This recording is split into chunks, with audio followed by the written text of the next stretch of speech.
Hello students, hopefully you're all in good conditions. Our discussion now is about the stative verbs and used to. The introduction for the stative verbs that when you say something in English like I'm speaking and you are listening, there are actions inside.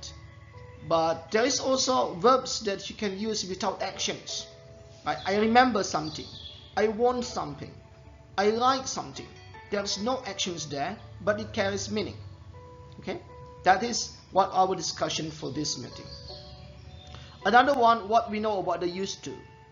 Used to is something you did in the past. It was your past habit, and it was not, or it was your past habit, but it is not relevant, or it is not true, or it is not your habit anymore in the present situations. So something contradictions with what you did in the past and what the situations in the present time. Okay, we'll discuss it for this video.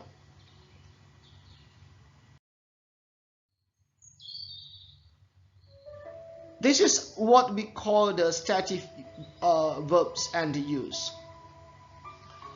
The function of the stative verbs here in the present simple normally, not in continuous, just to show the state of being of the situations. It is not about the actions. I know the answer. When I say I know the answer, there is no action yet.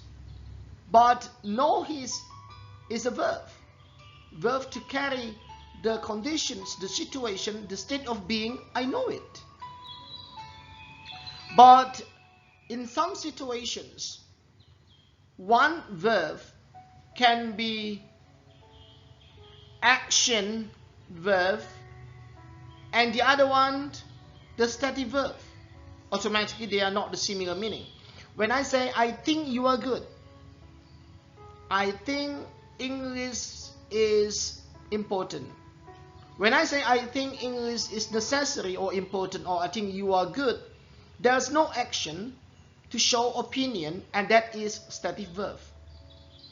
But when I say I'm thinking about English, I'm thinking about the situations of this city, I'm thinking about the difficulty of my life. When I say I'm thinking about, there is a process of thinking inside my mind. It is not the same when I think that. I think that it's my idea. But I'm thinking about, there is a process in my mind, it is action verb. The meaning is I have something in my mind. The next one, the stative verbs can also use in the present continuous. See this, right? But the meaning is not similar. Like, I'm seeing you next week. When I say I'm seeing you next week, the meaning here is I meet you. There's action verb inside. I see what you mean. When I say I see what you mean, I see that what you say is right. When I say I see here, to say understand, I know it. It is stative verb. And the last one, stative verb is possible in the continuous, but it is not informal, but informal or not formal, just to emphasize there is a change or there is development. Change before the sentence is spoken and change after that. Like, you are being very naughty. Tom, behave yourself. When you hear that sentence, that someone is saying to you, you are being very naughty, the meaning is before the person thought you were not naughty, but something changed. You are being very naughty. There's change before and now. And you continue the sentence, Tom, behave yourself. The meaning is change. back to normal before that one.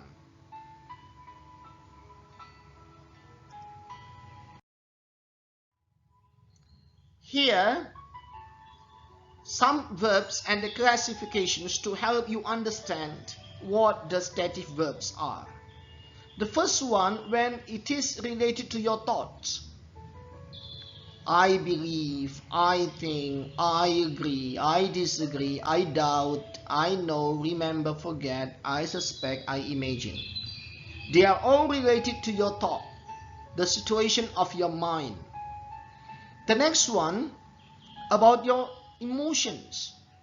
I love it, I hate it, I like it, I dislike it, adore, rude, desire, appreciate, want, need.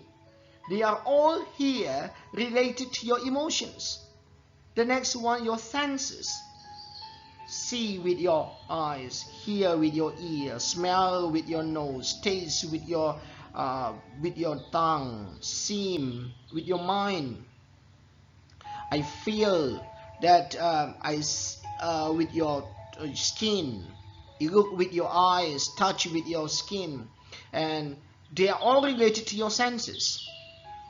The next one is possession, to show that you have it, belongings. I have it, I own it, possess it, contain, belong, want, consist, include.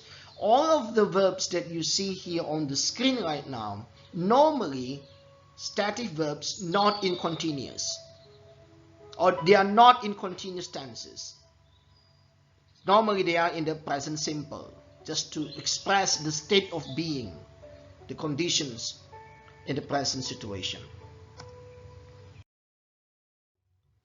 Now here, that some sentences are not right in the way of using continuous, and another one is correct. We start one by one, because it's not normally used in continuous with the ing, like I'm promising I will stay. That's not right. I promise I will stay. I am agreeing with him. That's not right. I agree with him. I'm not minding. That's not right. I don't mind. I'm wanting. It is not accepted in English. I want a new car. That's right. We are supposing it's true. That's not right. We suppose it's true. I like you. I'm liking you. That's not. It's they are not. I'm liking you is not right. I like you is correct. I love it is right. I'm loving it is not right. This belong to me is correct. This is belonging to me is not accepted. You avoid using this because stative verbs are not normally in continuous.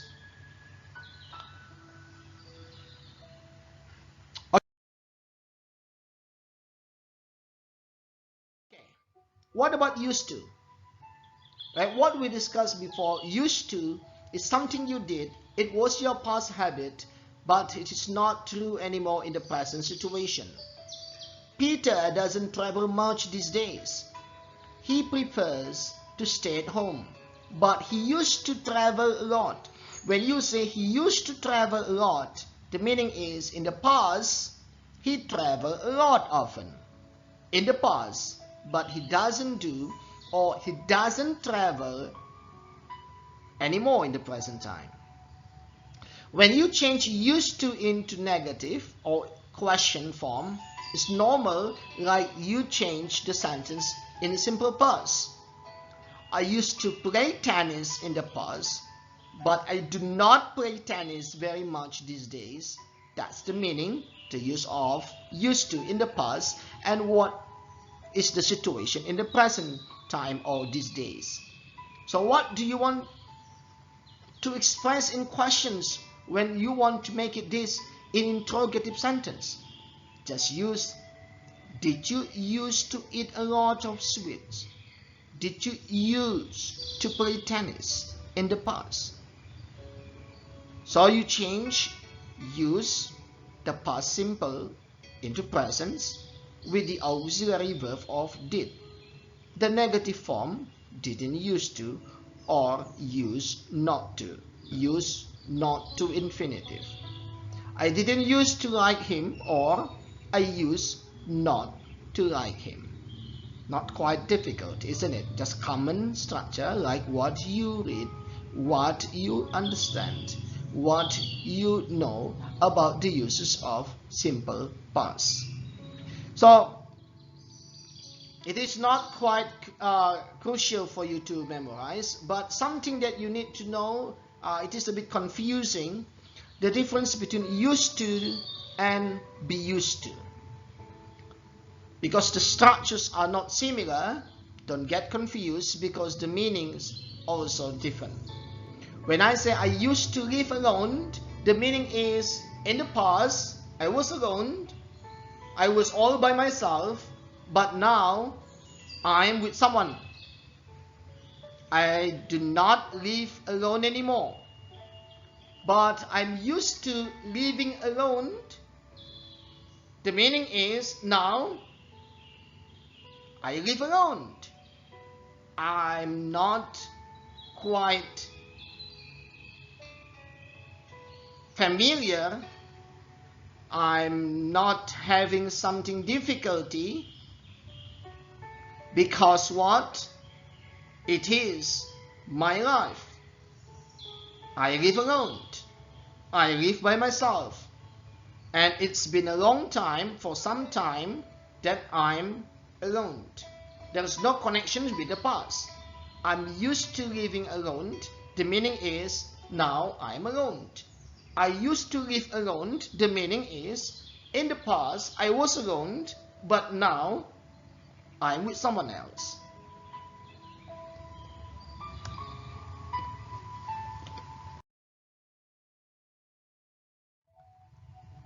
Okay, students, I know it is far from being perfect from these explanations. You still need to read the PDF file, and you need also to do the exercises assigned by your teachers. If you still need more questions or you need more discussions, you can call your teacher, make contact, make conversation and discussion with this. Don't forget to do the Google quiz, and stay safe, stay healthy. Thank you for your watching. God bless you. See you. Bye bye.